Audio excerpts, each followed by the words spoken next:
Hey everyone, I want to do a little bit of work on this YesWelder DP200. This is the prototype model that YesWelder sent me for review. So it may have some differences from the one that you might have purchased. This one does not have some of the features. It's got a lower resolution screen and you cannot upgrade the software or anything, but it was a prototype. And I've been seeing a couple of posts about the screen. People having problems with dust and things collecting on the back of that screen from the fan blowing it through the machine.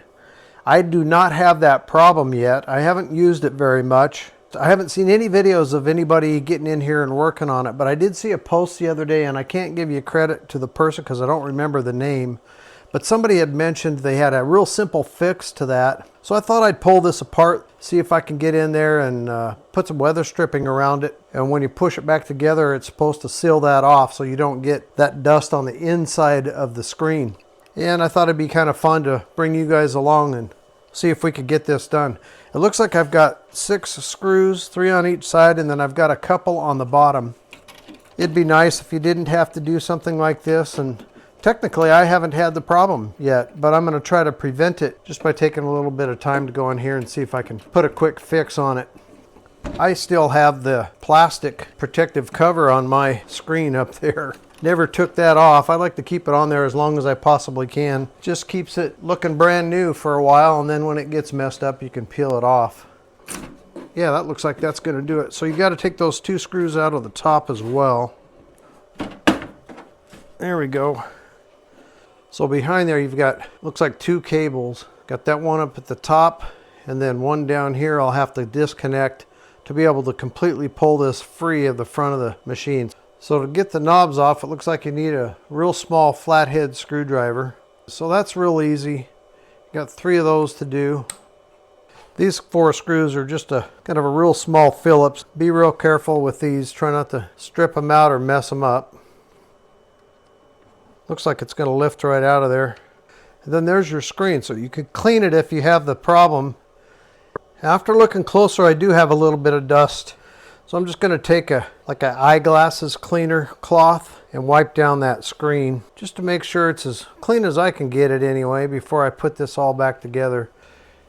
And it looked to me like if you went with a thick enough piece all the way around the perimeter of that, maybe a 1/4 inch or even 3/8 inch thick, you could compress that in there and it would seal all the way around the outer edges of this frame here. So I'm going to get it cleaned up and then get some foam on here and I'll show you what that looks like. Okay, I'm going to use this Frost King insulation. It's all I have laying around. So it's 3/16 of an inch thick and 1 1/4 wide. So I'm going to cut it in half. I'm going to probably put 2 layers. We'll see if that's going to be too much. If so, I'll redo it with 1 layer and try that. Okay, I've got 2 layers all the way around, and I think that's going to do it. Now, the question is, can I get it to fit on there? Just all going to be dependent upon the thickness of the weather strip if you decide to do this.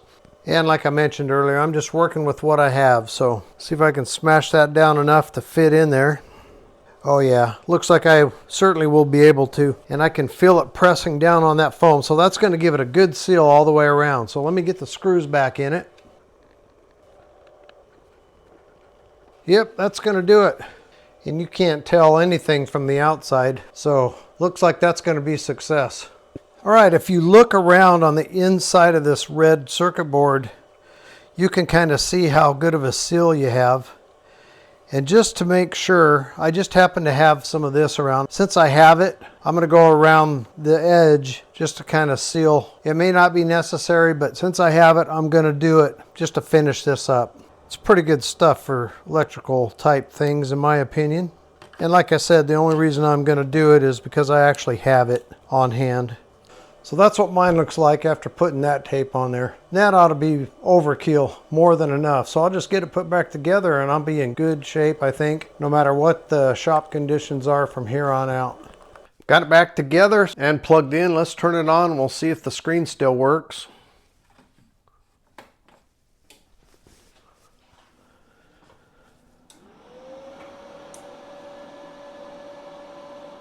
Looks like the buttons still work, or knobs.